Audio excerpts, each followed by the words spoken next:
Thank you for tuning into my channel. It's time to get started on the alphabet quilt. So if you want to see how to start on a quilt like this, please stay tuned.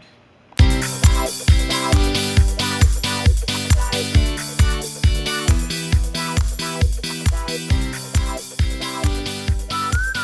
this is my alphabet quilt. I'm so excited to have the pattern written for this.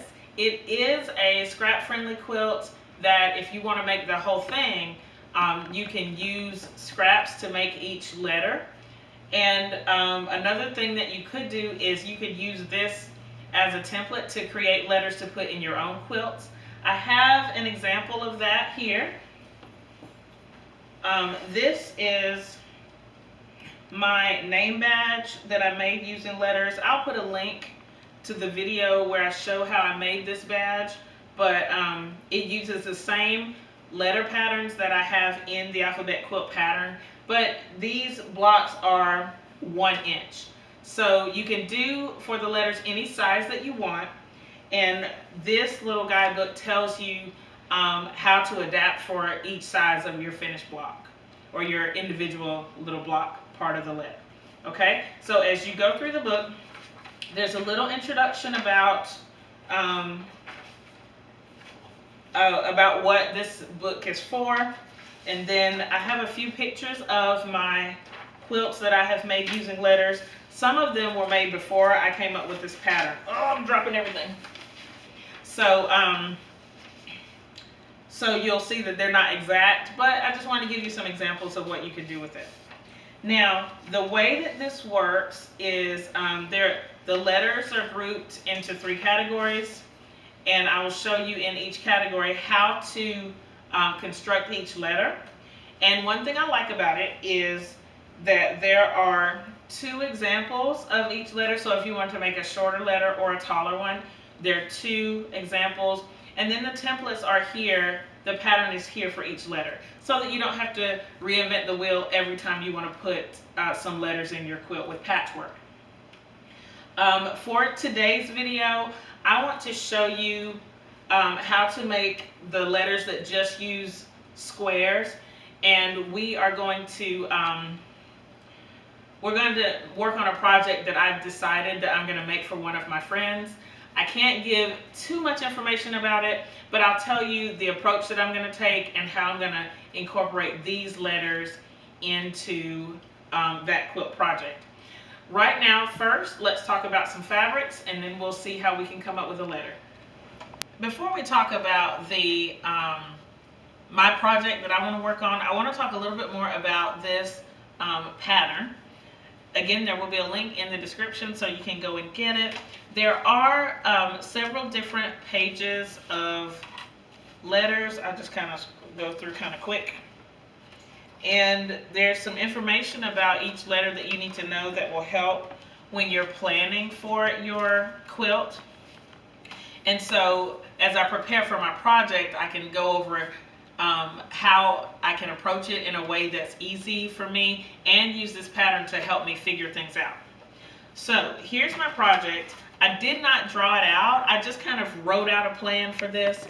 All I know right now is that there are 3 elements that I think I want to put in the quilt, and I've listed them here. And I've written out the letters that I want to put into the quilt, and then I've used the words that I want to write. I figured out exactly how many of each I'm going to need. As I said before, there are 2 sets of letters here. There is a 5-row set and a 6-row set. If you'll look at the quilt on the front, the alphabet quilt, it's actually used with the it's made with the 5-row set of letters, but my name badge is actually made with the 6-row. And as I do this project for my friend, I'm going to use the 6-row letters. For all of the letters, I've put the 5 rows in blue and the 6 rows in red, and so it'll be easy to tell those apart. Another thing that I've done here is for each letter, I tell you ahead of time how many regular squares you're going to need, for the accent and the background. And then also, if there's going to be a half square triangle in the quilt or in the block, I tell you how many of the squares that you'll need there. Now for my project here, I'm going to, I've already started cutting squares, but I went ahead and used my, my templates here, and I've listed how many squares of the accent fabric I'm going to need, how many squares of the background I'm going to need for all of the letters of the quilt. Now in most cases, if you're just using scraps, it doesn't matter as much because you can go letter by letter. But as you'll see in just a minute when we do the fabric, it looks like I'm just going to use one fabric. And so if I wanted to, I could go ahead and cut all the squares ahead of time. And I might do that. But what I've done already is I started cutting some squares out. I've cut my half square triangle squares first because they're going to be a little bit bigger. The pattern gives you more information about measuring for your blocks, and so I won't go deep into that until we get to that point, especially for the half square triangles. But for the blocks that we're going to do today, we're going to just focus on the all squares block, or all squares letters. Okay, as you look through your pattern here, there is for each letter, you see the two E's here. There is a blue letter, which is 5 rows. There is a red letter, which is 6 rows. Also for each letter, it says how many accent squares. To me, the accent square is the main color. It's the color you want the letter to be. The background square is, of course, the square in the background. Once you decide how big you want your finished squares to be, to get the measurement for these squares, you're going to add a 1/2 inch. And I've listed here on the pattern, it says plus 1/2 inch. And so you know that you only have to add a 1/2 inch to your finished size to determine what size square you need to cut out. Okay? Now, for my fabrics for this quilt, some of her favorite colors are blue and white. And I'm going to actually pull some, I pulled some blue, and then these are just some neutrals that I have. This is actually the backing fabric from the Volcano quilt. And I'm going to use this as the blue. I thought that I had more dark blues left over from his quilt, but I don't. Or if I do, I don't know where they are yet. I would love to find them. But I'm going to see if I can get all of the squares. From the math I did, I need 139 of the blue squares. Hopefully I have enough. This started out as a 108 inch wide piece. So this is the largest piece, but there are also some smaller pieces as well. And hopefully I can get all those blocks. For the background, I've pulled, these are just some things that I found in my stash. Actually, I think all these were gifted to me. They were part of my super large fabric haul. So I'm happy that I have these. I would like to have a few more tone on tones, but I'm going to see if I can, if I get everything out of these, then I don't need them and I won't worry too much about it. So all I've done so far is I've cut out my squares here. These are 3.5 inch squares because I want my finished block size to be 3 inches. And as I said before, I haven't done any real planning other than saying I want my blocks to be 3 inches, and I know that I'm going to use the 6 inch wide or 6 row letter. Okay, so it's really simple. Once you have the pattern here, you can just lay out your blocks according to the pattern. The red or the blue, depending on what size you need, is going to be your accent color. Your background is going to be your background color. So I'm just going to take this, and here on the top row, there are 4 squares. And I really should put this on a ruler so I can take it upstairs and sew it, but I'm not. So just 4, 1, 2, 3, 4 here. Okay, and then the second row has 1 accent square and 3 background squares. 2, And I'm going to try to mix up my background squares since I have several different fabrics. Okay.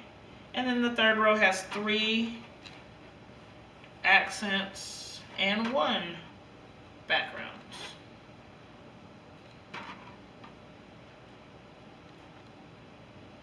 And each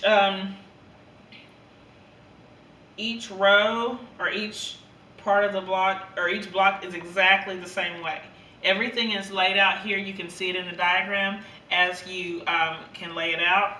4th row and 5th row each have 1. So boom and boom. And then the last row has 4. So I'll put all these down.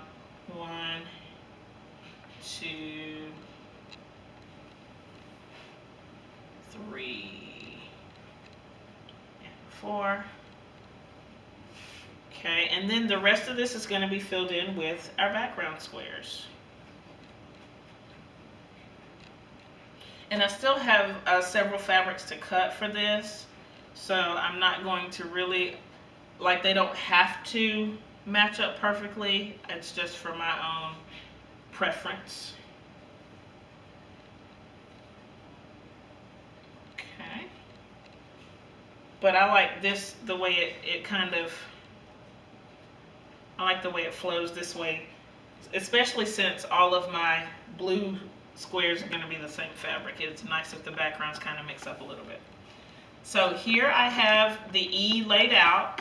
My only decision now is, am I going to sew them horizontally or vertically? I think I'm going to go with the shorter rows first, and then I'll sew them vertically, and then I'll show you what it looks like. So here's my E that I've made. It's used all squares, and I like the way that it turned out. Even though it's just one fabric, I think it's going to be a nice quilt, a nice project. Now for the back, I pressed it with so that the seams would oppose. So you can see that the top row is going one way, and then the second row, and they alternate. Each row alternates so that they nest really nicely and it fits together nicely.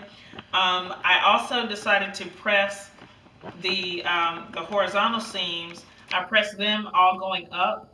That's not really going to matter because ideally there's going to be sashing on all 4 sides of this, and so no other seams are going to interfere with this. But I did want to show you the pressing so you can see and have an idea what it looks like. Okay, now I would encourage you, if you're interested in this pattern, go ahead and pop over to my Etsy shop and get the pattern, and you will get all 3 sets of letters, and the 3 sets are the straight line letters, and then we go to letters with angles and letters with curves, so that we can work on this project together. If you have any questions about what you've seen in this video, please leave them in the comments below. Thumbs up this video, share it with your friends, and subscribe if you haven't already. Thank you so much for watching. See you next time. Bye!